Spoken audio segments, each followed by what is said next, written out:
Stop. Stop. I'm sorry for what happened, Your Honor, but Just stop. can't do life in prison. I made my ruling. I'm not just some gangbanger that she tried to portray me as. It was so very hard for me to tell the 5-year-old his dad would never come home.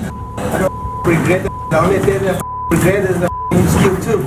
I wish I killed more of those motherfuckers. Our whole world was turned upside down from that point. You took it upon yourself to end my son's life. You changed our lives forever.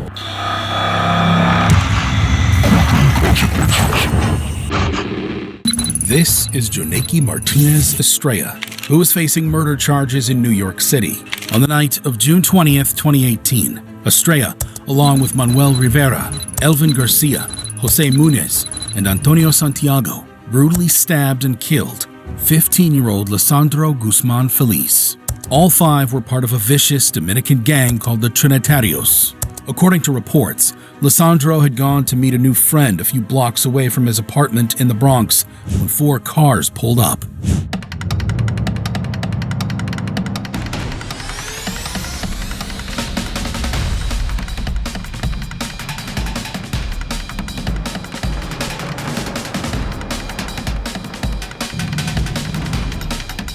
Mistaking him for a rival gang member, the cars started chasing Lesandro, eventually cornering him to a nearby bodega.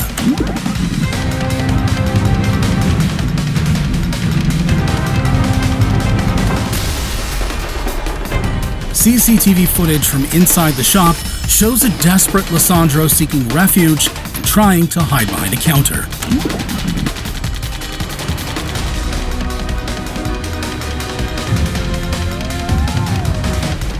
Welcome to another episode, everyone. And this is gang leaders reacting to life sentences in court. But it's more than that, as we can see. They're showing the actual cases that these individuals are in court for. And some of these are very gruesome. This situation here, perhaps this individual's life could have been saved if this individual would have let him come over the counter sooner. But I guess it's understandable he was holding them back. He doesn't know what he's in there trying to do. If he's trying to rob the store, whatever, he's pushing them back down. He finally did let him over, but as we can see, it's a little too late, because now they come in and they're about to see this individual. And it's ugly. But he was spotted by one of the gang members. A scuffle ensued and Lesandro was dragged out of the bodega.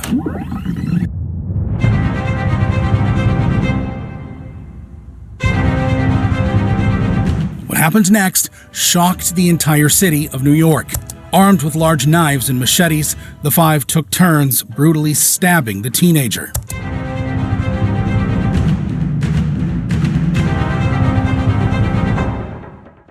Then fled away in getaway cars.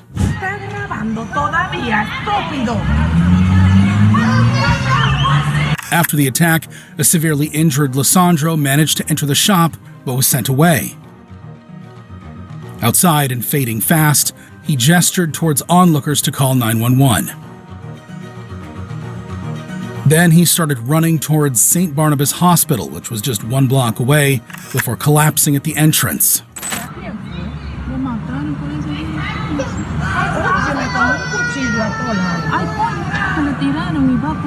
Passers-by desperately tried to save Lesandro. However, 2 police officers just stood by watching the scene. They were later investigated for failing to help. Just 20 minutes later, Lesandro passed away as a result of a fatal stab wound to his neck. Police soon got hold of the CCTV footage and arrested the 5 suspects, charging them with first-degree murder. Police have arrested the 5 suspects accused in the murder of this teenager in the Bronx. At their trial, a 6th member of the Trinitarios gang, Kevin Alvarez, testified against the 5 murderers. Kevin Alvarez's arrest, he's testifying in court against 5 of his fellow alleged Trinitarios gang members. Alvarez, who had helped drag Lesandro Lesandro out of the bodega, identified the suspects in exchange for lesser time served for conspiracy charges. Eventually, the jury convicted the 5 gang members for the brutal murder of Lesandro Feliz. At their sentencing, the killers showed no signs of remorse. Instead, they waved gang signs and shouted gang slogans. XXXTentacion, who delivered the fatal blow, was sentenced to life without parole. Jose Munez, Elvin Garcia, and Antonio Santiago each received 25 years to life, while Manuel Rivera was sentenced to 23 years to life in prison. Lesandro Feliz lost his life for being in the wrong place at the wrong time. But what happens when a popular music artist is killed? Yeah, I'll say that's at the wrong place at the wrong time. Bear in mind, bear in mind that they said, or the narrator said, this was a case of mistaken identity. He was not a rival gang member. They didn't chase the man into the store, thought he was a rival gang member. He was not. Drug him out of the store. We just saw it. Drug him out of the store and then macheted him down. Wow. Then he was able to break free. I don't know. Seemed like it was a couple chances to maybe save his life.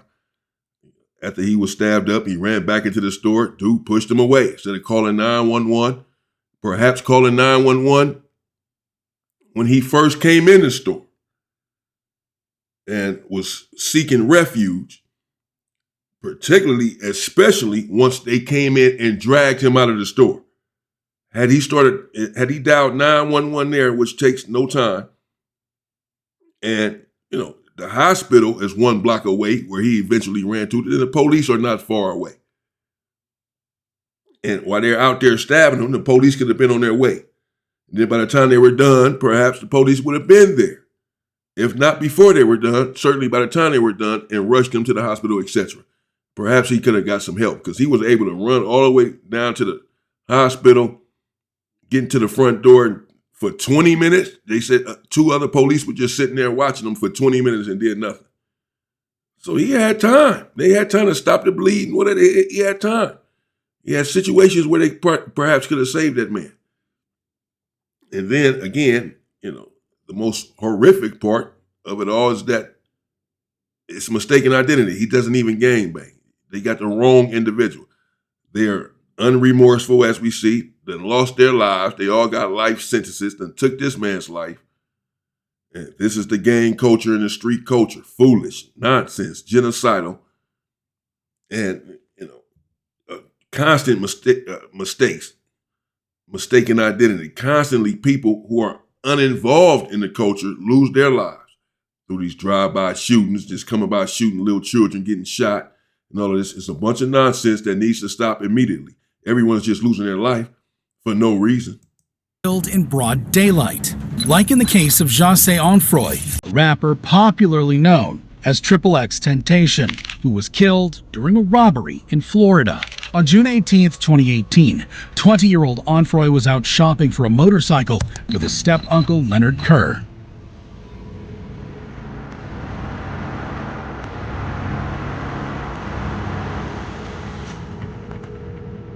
Earlier that day, Onfroy withdrew about $50,000 from the bank to make his purchase. The young rapper was unaware he was being stalked by 4 men: Michael Boatwright, Trayvon Newsom, Dedrick Williams, and Robert Allen. Williams and Allen even followed Onfroy into a dealership to confirm that it was indeed the rapper.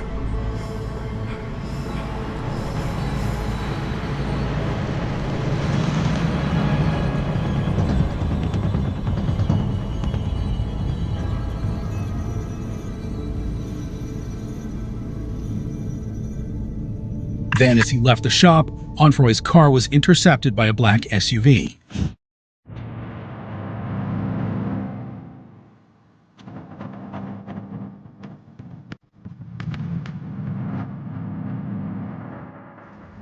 Armed with guns and faces covered with a mask, Boatwright and Newsom stepped out of the SUV and robbed Onfroy at gunpoint. A scuffle ensued, and the two ended up fatally shooting the rapper before grabbing his bag of cash and fleeing.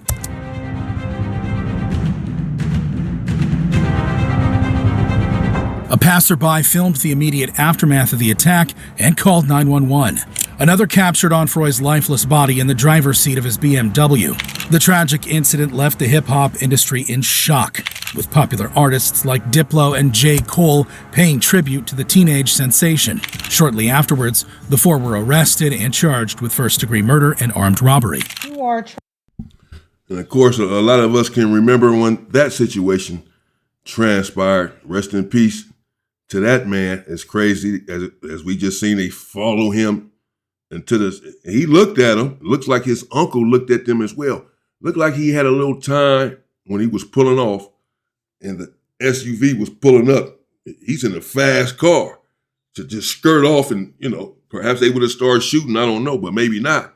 And just lost them, But not to blame the victim, because perhaps he didn't calculate everything quick enough that these individuals were pulling up for him. He just thought they were just pulling, about to keep going, I'm sure. Messed up, man. $50,000, that's not that much money. Certainly not worth someone's life. No amount of money is. $50,000 is four of you individuals. You have to split $50,000 between four of you at minimum. $13,000 or something a piece. Knock it off. $12,500 a piece. Or whatever for this man's life. No, man, it's not worth it. You took his life in broad daylight and put yourselves on camera ahead of time. You jump out the SUV with ski masks on. So you already showed your face inside of the motorcycle shop. And just like in the first case, remember, the one individual from Trinitario snitched on the other five. It's going to be the same thing with this. You can count on it when you are in the street, particularly these days, the last couple of decades, really, you're in the street and you get caught up, you have a so-called crimey, a crime partner, someone that you commit a crime with. You can best and rest assured that that individual or individuals, someone out of the group is going to tell. Everyone has been snitching. You don't need to be committing any crimes, certainly not with anyone else. You have to go alone, but you should not be committing crimes anyway. But if you are, no, not with any, they're going to snitch. We see it time and time again. And it took this young man's life, 20 years old. Man, bro, go get your own money. I was involved in robberies myself, a lot of robberies. I did over 30 years, as many of you know, of incarceration. But I never taken anyone's life in the process of a robbery. I was wrong for dispossessing them of their property, period, because this is theirs. They work for this. I got to go get my own money. Those four individuals that took this man's life for $50,000, that's his money. Go get your own money. You bums, go get your own money. Then stalked him down, then walked him down and took this man out. You could have just took the money, man. You could have just took the bag without taking his life. He's 20 years old. He got a whole life ahead of him. Who knows how big he's going to be, how much money he's going to end up getting, and you done took his life. I'm sure he just would have said, here, just take this. I got millions in the bank. You bums, here. Instead, y'all want to kill him and take the money. I mean, they said there was a little conflict or whatever. Maybe he didn't want to give it up, but still, okay, it was a way to get it without taking his life. Charged with one count of murder in the first degree. However, Robert Allen took a plea deal in exchange for his testimony in the trial of the other three, which began with the prosecution claiming that Onfroy's murder was pre-planned and efficient. 3561. So ask yourselves, that's more than enough time to formulate the premeditated intent and the design to kill someone. And the killing. Boatwright's lawyer suggested that Robert Allen, who was yet to testify against the three, would lie in court. Robert Allen is the only person that you will hear from that puts Michael Boatwright at Riva Motorsports on June 18th, 2018. But let me be very clear. If Robert Allen testifies in this case, he will lie. Then, Williams' lawyer incredibly threw accusations at popular hip-hop artist Drake, arguing that the Grammy award-winning rapper was to be blamed for Onfroy's death. Before X died, he said, if anybody kills me, it's Drake. And do you think that for one moment, here today, days after the event. He's killed by 2 masked men, right? He came out on social media and said, guys, before he dies, if anybody kills me straight, do you think in that time span that they went and they addressed him, they talked to him? No. Do you think sitting here today, years later, any detective has ever asked, Drake or anybody like that? No. He also accused Robert Allen of getting paid by Drake. How much money in 2018 did you receive from either Drake or one of Drake's associates? I never met Drake before. You never met Drake? No. Do you know who he is, though, right? Yes. Okay. Finally, Newsom's lawyer appeared last, stating that no physical evidence linked his client to the crime. The evidence will not show that any firearm was ever recovered that could be matched or linked to Trayvon Newsom. The evidence will show no DNA whatsoever found on the body of Mr. Onfroy or on that car.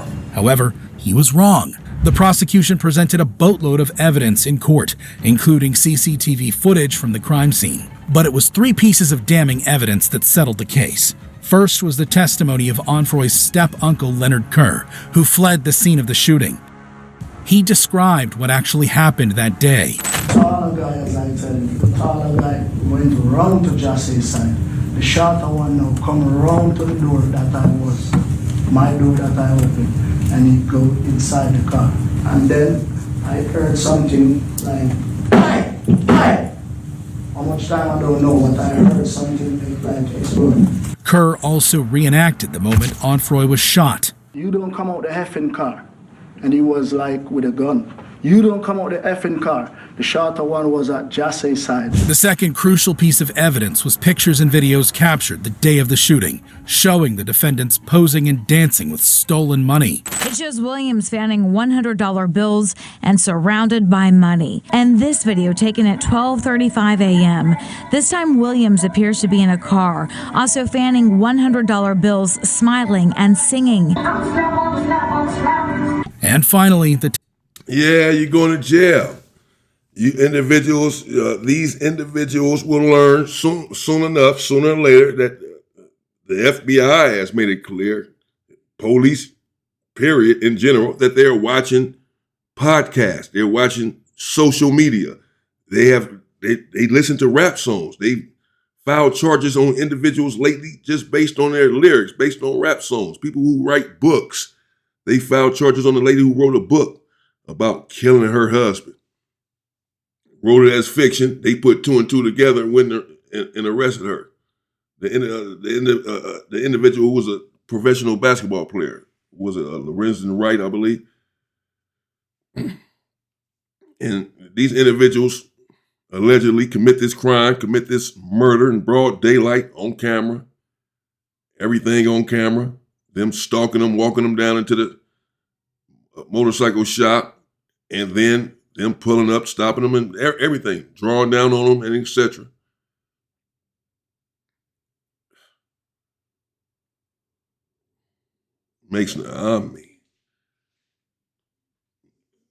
Now he's about to tell, just like they told in the first case. This dude right here is about to snitch right here. Look. Testimony of Robert Allen ultimately sealed the deal. I see you grabbing the bag, shots are fired. Who shoots the shots that are fired? Michael Boatwright. Michael Boatwright.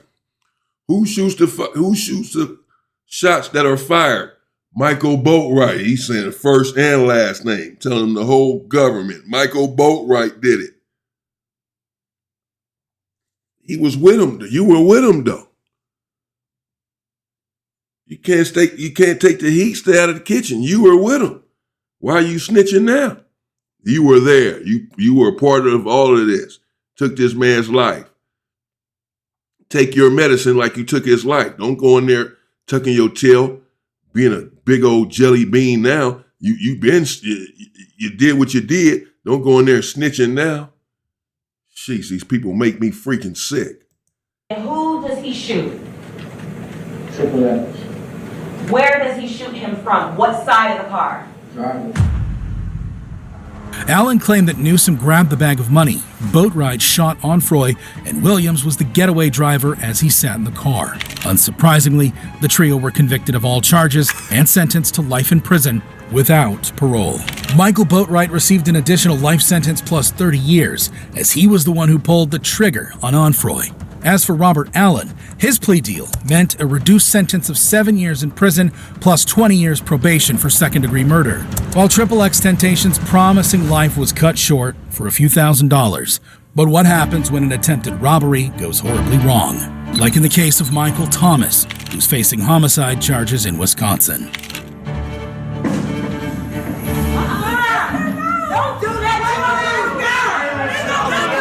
Reports suggest that in 2011, 16-year-old Thomas was driving around in a stolen minivan with Malik Merchant and Jimmy Scales when they stopped at West Lisbon Avenue and attempted to rob Sharon Staples. Thomas allegedly jumped out of the car and threatened Sharon to give up her purse, but when the 34-year-old resisted, Thomas fatally shot her. Sharon was 12 weeks pregnant at the time. Thomas was arrested, where he pled guilty to 2 counts of first-degree reckless homicide for killing Sharon and her unborn child. Wow. And he was 16 years old at the time, running around.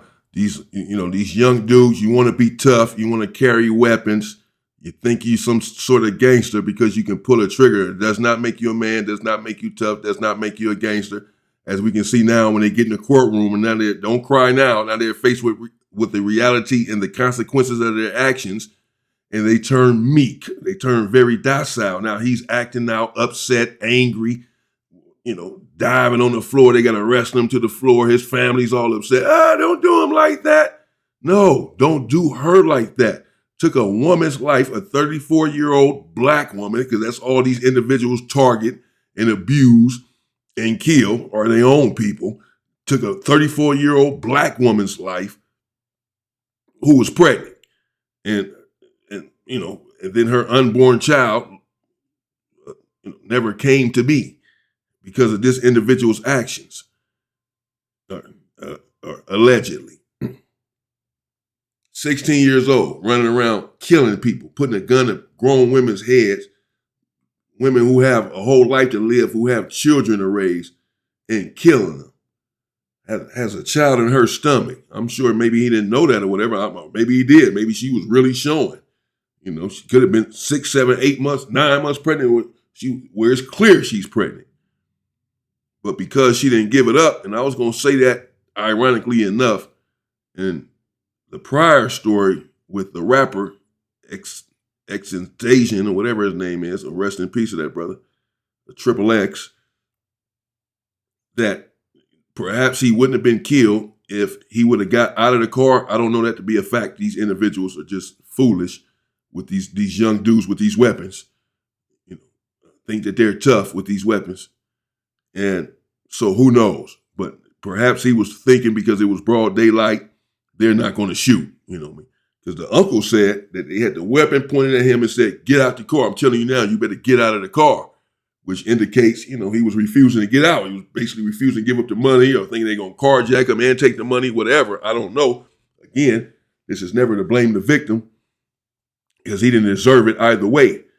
But this is just, a message to everyone else is all, that it's always best to just give it up in that situation, to give it up. Give it up. It's not worth it. It's not worth your life.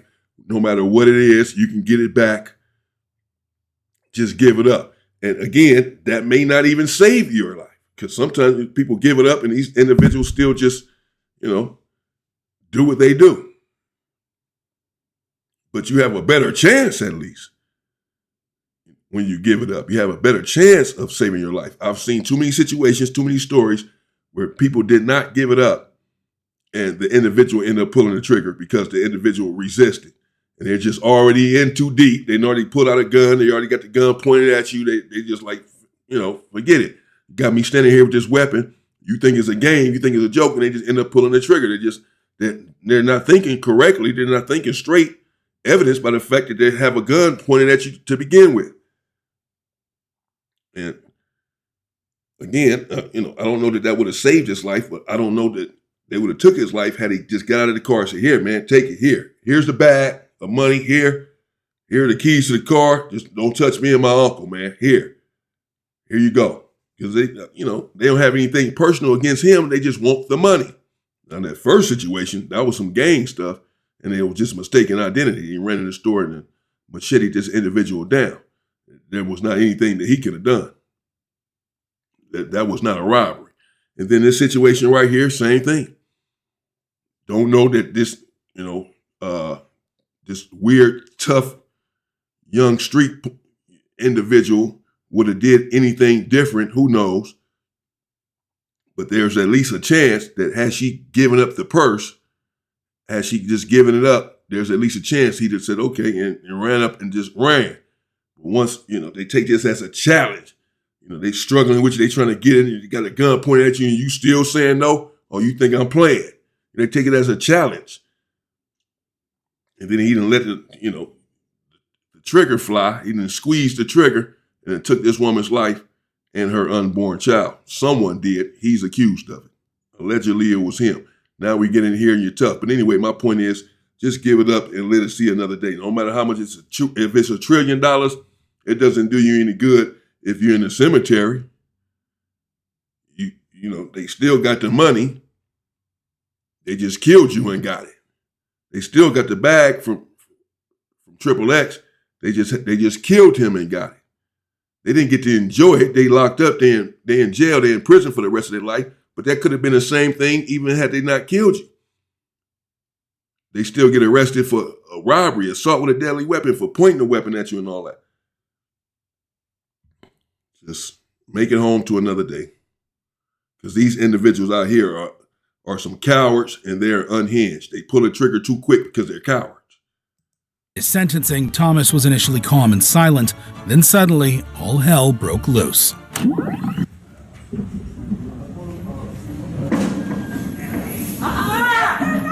do that to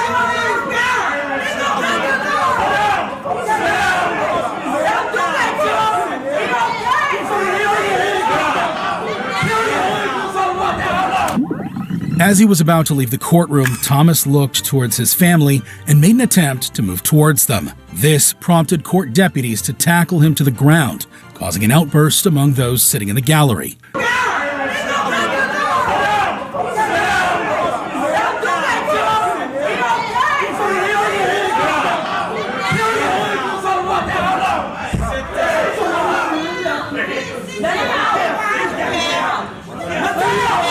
The deputies managed to stand him up on his feet, but they couldn't control the teenager.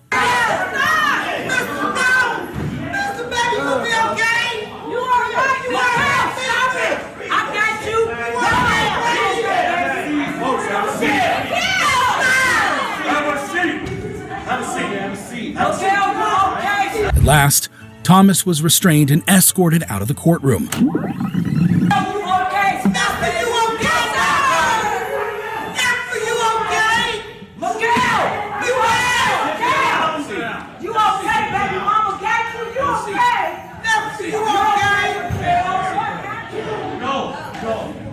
A sheriff took hold of the situation and calmed the irate family members down.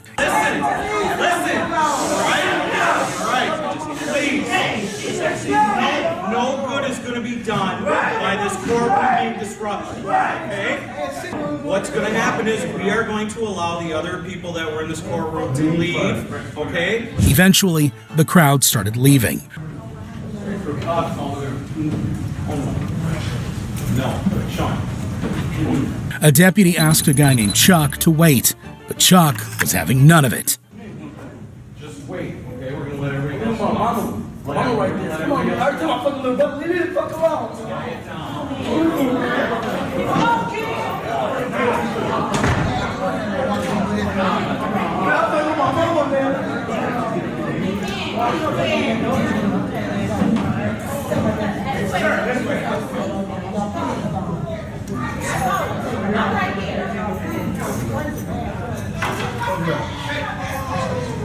He was promptly cuffed and taken into custody.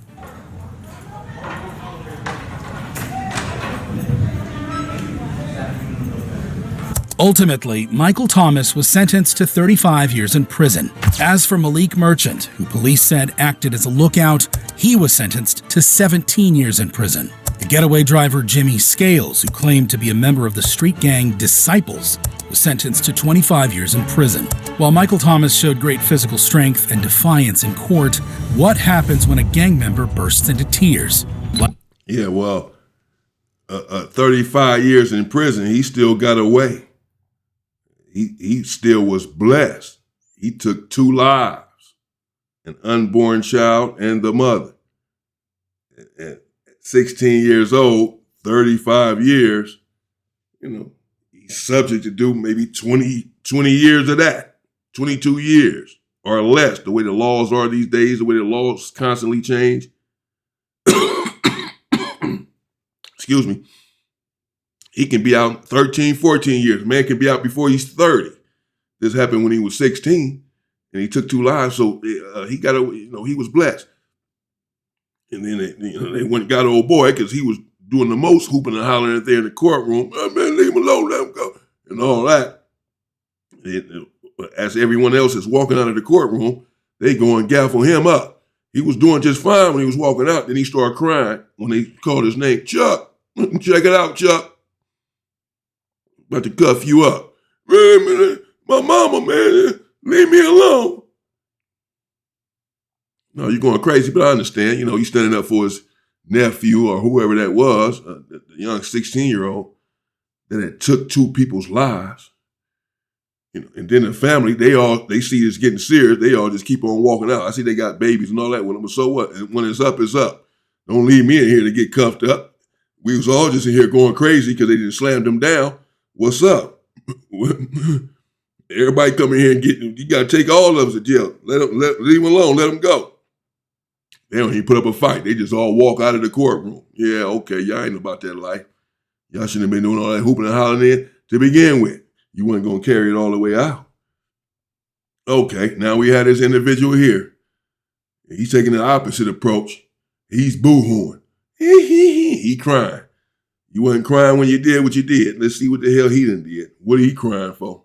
Like in the case of Brandon Spencer, who's facing attempted murder charges in California. Police said that in 2012, 19-year-old Spencer was involved in a shootout at a Halloween party on the University of Southern California campus. He was convicted of shooting a rival gang member at a 2012 Halloween party on the USC campus. 4 people were wounded in the incident. Some students fled the scene while others hid. Reportedly, Spencer also ran with them but was eventually captured by the LAPD. He was charged with 4 counts of attempted murder. During his trial, the prosecution argued that Spencer, a known gang member, fired into the crowd in retaliation against a rival gang member. That if you are so intent on killing someone that you're willing to shoot them and at the same time open fire into a crowd.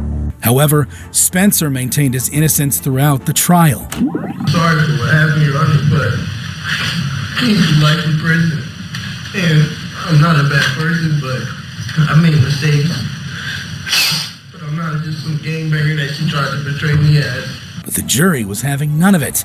They found Spencer guilty of all charges. Then, at his sentencing, as the judge read out his fate, Spencer completely lost it. The minimum period of parole eligibility is 15 years plus 25 years of life in accordance with Penal Code Section 12022. He broke down and banged the table twice with his head before being held back by officers. Ultimately, Spencer was sentenced to 40 years to life in prison for the USC shootings. While Brandon Spencer had a total meltdown in court, how does it compare to a case that terrorized the whole country? Like in the case of David. 40 years to life, 19 years old. See, but you see how it works? That's just the system for you, the dichotomy of the system. The case right before that, the individual was 16 years old. He took 2 lives with a gun, with a weapon, deliberately because she did not give up her purse, maybe $30 in her purse or something, because she didn't give up her purse. He put one in her head and ended her life. He got 35 years. This individual didn't kill anyone, attempted murder or what have you, and got 40 years to life. He was in there crying and boom, I'm not the gangbanger that you said. See, you young dudes, y'all out here tough, pulling that trigger. Then you get in there, it's gonna be a different story. Think about this before you pick up that weapon, man. Okay, now there's an individual here. Let's check him out.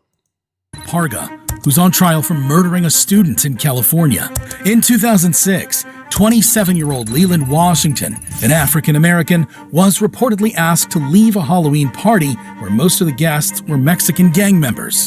Police said Washington came back to the party, which Pargas, a La Habra Street gang member, felt was a sign of disrespect.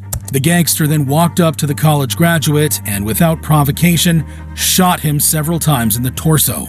Washington was rushed to UCI Medical Center, where he died soon after. Parga was arrested and charged with felony murder. He decided to represent himself in court and was eventually found guilty of second-degree murder. During sentencing, family members of Washington addressed their loved one's killer. His brother said Washington did not deserve to go this way. There's days that the grief is so much that I just kind of muddle through the day. You have to understand who he was. He was such a great person, and the way that he died, he did not deserve that at all. While their sister spoke about the emptiness left behind by her brother's death.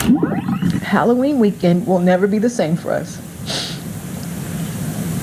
My brother was murdered that weekend, and it's ironic that we're here today for the sentencing for the person that murdered Leland Cleophas Washington.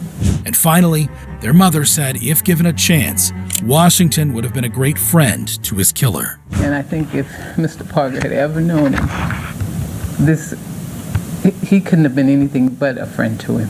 He couldn't have found any other way but to make him a friend. Parga was also given a chance to speak, where he displayed remorse for his actions and apologized to the victim's family. I know there's nothing I could do to bring you guys' brother back, but I am deeply sorry for what happened to him. To you specifically, I want to say sorry to what happened to your son. I know the pain you're feeling. My mom comes to see me, she cries because of what's happening to me, and I could only imagine what you're going through. You lost your son. However, well, you know, I appreciate the apology, but whatever doesn't bring him back. And the correct verbiage, I believe, would be, it is not, I'm sorry for what happened to your son.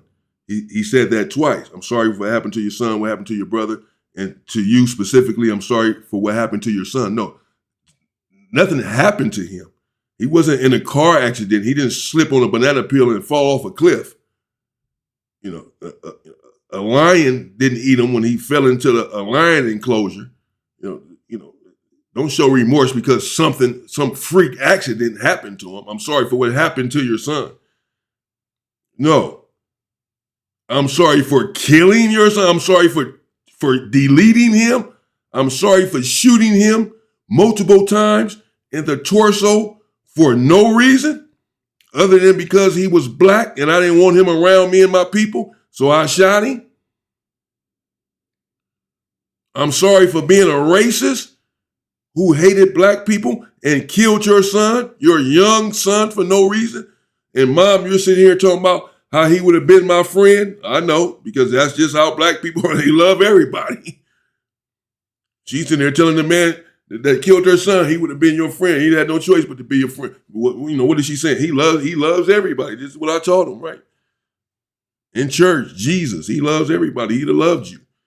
And you still killed him. He would have loved you. Trying to plead with these individuals to see our humanity, to see that we're people too, that we're somebody, this is someone who would have loved you and embraced you. Man, come on, man. But they don't get it. You're wasting your time, Mom. But it's not, I'm sorry for what happened to your son. I'm sorry what happened to your brother. No, I wouldn't want to hear that. I'm sorry. No, not for what happened to them. Like it's something separate. Then it's separate from you. What happened to him is separate from you. No, you are connected. You are the problem. You're the reason this happened to him. You caused this to happen to him. You did this to him. So don't separate yourself and say, I'm sorry for what happened to your son. I'm sorry for what happened to him. No, man. No, you did it. The judge called Parga a coward for shooting the victim for no apparent reason and ultimately sentenced him to 50 years to life in prison for the murder of Leland Washington.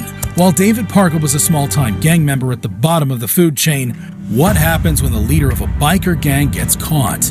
Like in the case of Joseph Lancia, who's facing attempted murder charges in Rhode Island. 30-year-old Lancia was the president of the Hells Angels biker gang in Rhode Island when he fired a gun at a truck that was driven by Richard Starnino. Starnino, once considered a prospect for joining the Hells Angels, was engaged in an ongoing dispute with Lancia. Authorities said no one was injured in the incident, but the situation could have been far worse. The bullet struck the passenger side of the vehicle. No one was injured. It should be noted that there were children in the area at that time, and there is a school across the street from the location of this shooting. Astonishingly, Starnino not only survived, but he kept on driving and finished his deliveries. After the incident, a massive raid was conducted at the Hells Angels headquarters.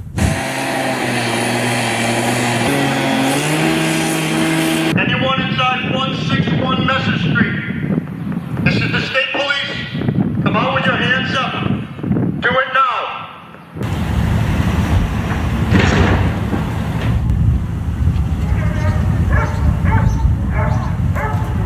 Some gang members were arrested and taken into custody. Lancia, too, was arrested. However, as part of a plea agreement, the more severe charges of attempted murder were dropped. Instead, Lancia pleaded no contest to felony assault and battery. 30-year-old Joseph Lancia changed his plea from not guilty to no contest. At his sentencing, several members of Hells Angels came in full support for their president. Lancia was given a chance to speak, which he refused. Is there anything that you would like to say, sir? Nothing. However, Judge Kirsten Rogers had some words for Lancia. Should you not appear in a timely manner, and I'm talking 5 minutes late, or if there are any violations of your release. She also ordered him to stay away from the victim. There is a no contact order for the protection of Richard Starnino for the duration of 8 years. Eventually, it was time for Lancia to learn his fate. A 5-year full sentence, all of which is to be served at the ACI. Lancia was ultimately sentenced to 5 years in prison plus 10 years of probation. While Joseph Lancia's victim lived to tell his tale, what happens when drug dealers go after one of their own? Like in the case... 5 years in prison. I mean, the other dude, the 19-year-old who was crying, he got sentenced, as we know, to 40 years to life in prison for the same thing, shooting a gun, attempted murder. He wasn't able to take a plea deal and plead down to some 5 years. This dude shot a gun, according to them, tried to kill someone, shot through the passenger door and could have killed him, attempted murder. But he pled down to 5 years. Case of 33-year-old Christopher Dean, a drug dealer in Atlanta who wanted to leave the criminal world behind. Looking to make one last drug deal before turning clean, Dean set up a deal with Xavier Gibson, who was a member of the street gang Gangster Disciples. The gang had learned that Dean previously worked as a police informant and lured him to meet at Gibson's house in Sandy Creek Drive. Then, for more than an hour, they viciously beat Dan with a crowbar and a 2x4 before sodomizing him, torturing him, and ultimately executing him. The gangsters then disposed of Dean's body at the Hamilton E. Holmes MARTA station. Police have just discovered a man's body in the trunk of a car. Police found the body dumped in the back of a car, along with the torture weapons. But it was back at Gibson's house where they made a shocking discovery. Police found evidence that the suspects continued living at the house, with Dean's bloodstains everywhere. 5 members of Gangster Disciples were arrested for Dean's murder: Christopher Lockett, Xavier Gibson, Cortez Clark, Joshua Rooks, and Jasper Green. Such was the extent of the torture that prosecutors said Dean's skull was actually depressed. They beat him to the point that his skull was actually depressed. They also said the suspects were trying to send a message to other gang members. They were obviously attempting to send a message to fellow gang members and anyone who might dare to testify against them. All 5 were found guilty of murder and other gang-related charges. At their sentencing, an emotional father of the victim took the stand. We all have empty space in our hearts for Chris. It was so very hard for me to tell a 5-year-old his daddy would never come home. Ultimately, the 5 gang members were sentenced to life in prison for the murder of Christopher Dean. While Christopher Dean's killers showed no remorse, the suspect in our next case made the whole... Wow. Showed no remorse. And these individuals commit these crimes, and some of them know that it's over, whether they show remorse or not. So I believe that many of them don't show remorse because they feel like even if they show remorse and throw themselves upon the mercy of the court and the family, that the crime is so gruesome that they're going to receive a life sentence anyway. So they call themselves standing up and staying strong and not breaking down and tucking their tail. I suppose it's perhaps some of the thinking that goes into not being remorseful for committing a grisly act. But nevertheless, it's too late to get inside of the courtroom and start crying and throwing all of these tantrums and all this after you done killed the woman and her unborn child and shooting at people and all of this other stuff. No, that's not the time. You got to think about this sort of stuff beforehand, ahead of time, before you commit these acts. These individuals, a lot of them have life sentences now. They're never coming home. You know, and many of them, of course, as we see, took a life. And many lives ruined when you make ill-advised decisions, man. Over a few dollars, $50,000 and all this, it's just not worth it. I'll do a part 2 to this because it goes on and on for some time. Let me know if y'all want a part 2. I'll continue on. I'm interested to see what happens next myself. This one's been going on for a while, though, so I'm going to end it here. But I do want to, I might check it out myself. I'll probably do a part 2 anyway. I want to see the rest of this episode. It's pretty interesting right here because he's detailing the cases that they're in there for. And then what happens when they get inside of that courtroom. And what's happening inside of that courtroom is not necessarily matching the energy that they have when they commit these gruesome crimes. And that's the case for most situations. It's not the same. You're tough on the street and you have all of this energy, this violent energy, but then you get up in there and faced with never coming home, it's a different story. Let me know what you think in the comments. Stay safe and stay free, people.